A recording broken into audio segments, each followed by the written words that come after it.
Hello friends, आइए मैं आज आपको एक कहानी सुनाती हूँ। कहानी है लगभग 50 60 70 साल पहले की, या हो सकता है कि और भी 5 10 साल आगे पीछे की होगी। वो कहानी है एक सेठ के परिवार की। एक ऐसा सेठ जो पैसे तो बहुत कमाता था, गले में तो बहुत पैसा जुड़ता था और गले पर बैठ बैठ के उसका पेट भी बड़ा मोटा हो गया था। आयु कोई ज़्यादा नहीं थी, होगी 35 40 के आसपास की, पर वो पैसे का बहुत प्रेमी था। पैसे का प्रेमी होना कोई गलत बात नहीं है, अच्छी बात है, लेकिन पैसे को अंटी में बांध के रखना, गांठ बांध के रखना, कंजूसी करना, ज़रूरत पड़ने पर भी किसी को न देना, ये अच्छा लक्षण नहीं है। तो ऐसे ही था, महाकंजूस। तो उसी तरह का जीवन यापन था। घर में पत्नी थी, बच्चे कोई थे नहीं, क्योंकि ऐसे लोगों को थोड़ा पारिवारिक सुख कम ही मिलता है जो बड़े कंजूस होते हैं। तो भगवान ने भी उसकी सुन रखी थी कि खर्चा मत कर, तुझे ज़रूरत नहीं है। तो बच्चे भी नहीं थे और बहुत भारी कंजूस था वो। क्या हुआ कि कुछ समय बाद उसकी पत्नी बीमार पड़ी। तो पत्नी का रोग दिन ब दिन बढ़ता ही चला गया। उसने बिस्तर पकड़ लिया और उसके इलाज में बहुत पैसा खर्च होने लगा, क्योंकि नाते रिश्तेदार थे, सगे संबंधी थे, देखने आने लगे। तो उसे डॉक्टर को बुलाना पड़ा, दवाइयाँ मंगानी पड़ी, उसके ऊपर बहुत सारा खर्चा करना पड़ा। उसके लिए फल मेवा मिष्ठान सब आने लग गए, उसके ज़रूरत की चीज़ें। तो उसकी देखभाल खूब होने लगी और उस चक्कर में बहुत पैसा भी खर्च होने लगा।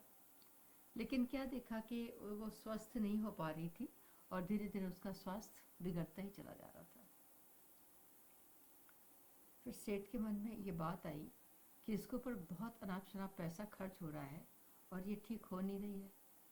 तो गए बड़े मंदिर में, बड़े पुजारी के पास,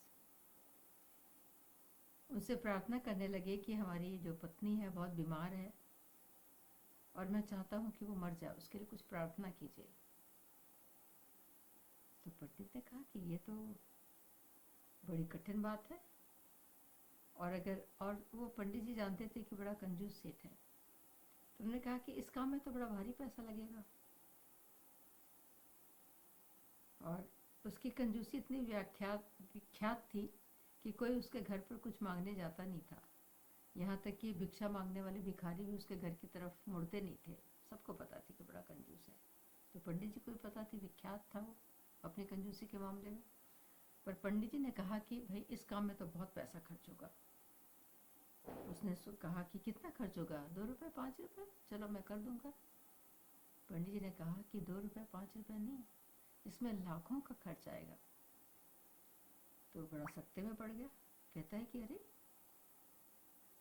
बीमार होने पर लाखों का खर्च, मरने की प्रार्थना के लिए लाखों का खर्च, तो ये तो बड़ा मुश्किल है।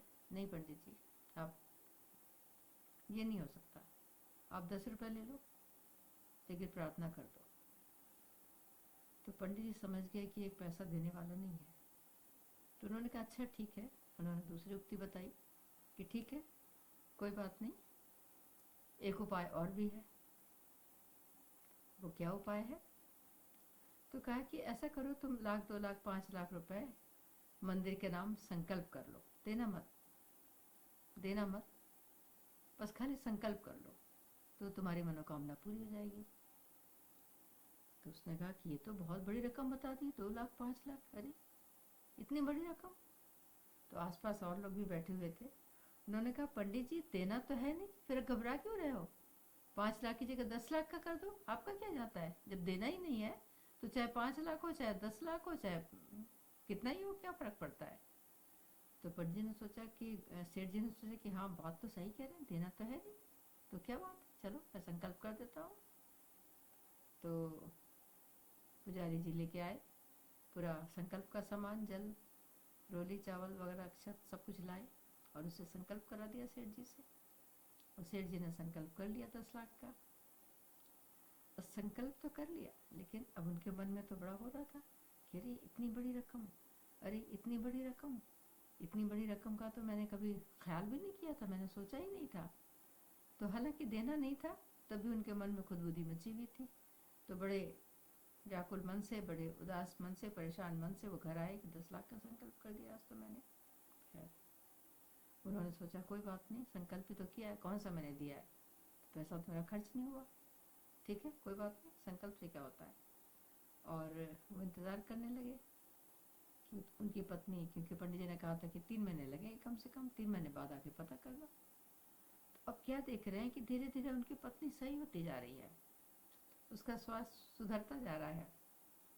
और उसके पियर वाले, घर के आसपास के लोग, पड़ोस के लोग खूब आ रहे हैं, देख रहे हैं, देखभाल कर रहे हैं, सेवा हो रही है, दवाइयाँ चल रही हैं, जो भी हो रहा है सब चल रहा है यथावत। लेकिन वो जो बीमार होती चली जा रही थी अब स्वस्थ होने लगी है। जब से दान का संकल्प किया उल्टा हो रहा है, स्वस्थ स्वास्थ्य मिल रहा है पत्नी को। तो धीरे धीरे करके 3 महीने में तो पूर्ण स्वस्थ हो गई। तो अब ये सेठ जी पुनः पहुँचे पंडित जी के पास और कहने लगे कि ये क्या बात हुई गुरुजी, आपने तो कहा था कि पत्नी 3 महीने में ख़त्म हो जाएगी, यहाँ तो उल्टा हो रहा है, वो तो और स्वस्थ हो गई। तो गुरुजी ने कहा कि स्वस्थ हो गई तो अच्छी बात है, क्या हुआ स्वस्थ हो गई तो कहने लगा नहीं, मैंने तो ये चाहा था कि भाई मर जाए, तो मेरा तो काम हुआ नहीं, मैंने इतना बड़ा संकल्प किया, ये काम नहीं हुआ मेरा। तो कहते हैं कि तुमने संकल्प तो किया काम का, लेकिन इस संकल्प का फल तो ये होना चाहिए था कि तुम्हें दंड मिलता, तो दंड तो मिला नहीं। अगर तो ऐसा करो, आपका संकल्प तब पूरा होगा जब आपको दंड मिलेगा। तो दंड ऐसे मिलेगा कि आप पत्नी के लिए थोड़े से कपड़े लाओ नए नए, उसके लिए थोड़ा सा गहने लाओ, है ना, और उसको खुश करो। और जब वो खूब प्रसन्न हो जाएगी और जब वो कहेगी कि भाई मैं तो खुशी के मारे अब तो मर ही जाऊँ, तब जाके वो मरेगी, जब वो हद से ज़्यादा खुश होगी। तो फिर ये कहने लगे अरे अब मैं गहने कपड़े और लाऊं, यानी तो मेरा धन अभी फिर और खर्च कराओगे, 10 लाख का संकल्प तो मैं पहले ही कर चुका हूँ। तो पंडित जी ने कहा कि 10 लाख कौन से आपने दिए हैं, और गहने कपड़े लाओगे तो क्या नुकसान हो जाएगा, क्योंकि गहने तो आपको दाम दे के ही जाएंगे, वो तो गहनों के दाम तो बढ़ते ही रहेंगे, तो आपका कोई नुकसान तो है नहीं, और कपड़ों में क्या रखा है। तो पंडित जी ने सोचा ठीक बात है, कपड़े तो वही काम में ही आ जाएंगे। तो उन्होंने फिर वही करा, उसके लिए कुछ ज्वेलरी लेके आए, बढ़िया बढ़िया साड़ियाँ वगैरह लेकर के आए। तो अब तो पत्नी बड़ी खुश हुई, क्योंकि पहले तो कभी इतना दरिया दिल देखा नहीं था अपने पति को। जब गहने कपड़े देखे तो उसके खुशी का पारावार नहीं रहा, बड़ी खुश रही होने लगी। और अब तो स्वस्थ हो गई थी पूरी, अब उसने घर का खाना बनाना, उनकी सेवा करना, सारा काम शुरू कर दिया। तो इस तरह से जब महीने 2 महीने और बीत गए तो अब सेठ जी सोचने लगे कि मैं तो बड़ी गलत बात कर रहा था, जो पत्नी के मरने की कामना कर रहा था। मेरी पत्नी तो बड़ी अच्छी है, ये तो इतनी सुंदर भी लग रही है, और ये स्वस्थ भी हो गई है, और ये गहने कपड़ों में देखो कैसे सजती है, तो मेरे घर की तो रौनक है ये, अगर ये मर गई तो कैसे क्या होगा। तो अब ये पहुंच गए पंडित जी के पास दोबारा। अब कहने लगे कि गुरुजी मेरा वो संकल्प तो तुड़वा दो, मेरा वो संकल्प तो अब ख़त्म कर दो, क्योंकि अब मैं नहीं चाहता कि मेरी पत्नी मरे, अब तो मैं चाहता हूँ कि वो ज़िंदा रहे, क्योंकि मेरी पत्नी तो बहुत अच्छी है, बहुत प्यारी है, और मेरी बड़ी सेवा करती है, बड़ा अच्छा भोजन बना के खिलाती है। अब ये मर जाएगी तो मेरी देखभाल कौन करेगा, इसलिए गुरुजी आप मेरा कहना मान लो, संकल्प तो ख़त्म कर दो। तो गुरुजी ने कहा कि ठीक है, अगर तुम यही चाहते हो तुम्हारी पत्नी न मरे, जिंदा रहे, तो देखो संकल्प तो तुमने मरने का किया है, अगर चाहते हो कि इसका उल्टा हो जाए तो तुम ये 10 लाख का जो संकल्प किया है ना, ये 10 लाख दे दो मंदिर को। जब 10 लाख दोगे तभी पत्नी नहीं मरेगी, नहीं तो फिर वो तो मरने का संकल्प है तो तुम्हें दुख पहुंचा के मरना है, और पत्नी जब खुश है, तुम खुश हो, तभी वो मर जाएगी, तो सोचो तुमको कितना दुख होगा। तो दंड तो तुमको मिलेगा भाई। तो अब तो बड़े दुखी हुए सेठ जी। बोले कि मेरे जीवन भर की कमाई में से 10 लाख रुपए चले जाएंगे, ये तो बड़ा संकट हो जाएगा। लेकिन अब कोई चारा नहीं था, उन्होंने 10 लाख रुपए मंदिर को दिए। अब क्या था, अब बड़े खुश हुए वहाँ के पंडित पुजारी सारे लोग, खुशी से झूमने लगे और कहने लगे, सेठ जी जब आपने 10 लाख रुपए खर्च कर ही दिए हैं तो घर में भजन कीर्तन करवा लीजिए, भागवत कथा करवा लीजिए, ताकि घर से सारी विपत्तियां दूर हों और आप दोनों खुश रहें, और घर में कोई बालक उत्पन्न हो ताकि और भी खुशियां मनाई जाएं। तो अब तक सेठ जी का जो कायाकल्प हो चुका था, उनकी मानसिकता बदल चुकी थी। तो उन्होंने सोचा, हाँ ठीक तो कह रहे हैं, जब 10 लाख रुपए खर्च ही किए हैं तो क्यों ना घर में कथा भागवत करवा लें। तो चलो कथा भागवत का प्रसंग चल पड़ा, नाते रिश्तेदार फिर से आ गए और फिर से खुशियों का माहौल हो गया। तो सारा संकट दूर हुआ, मन के सारे विकार दूर हुए, उनकी कंजूसी का स्वभाव दूर हुआ और पत्नी को भी सुख मिला, परिवार में आनंद हुआ।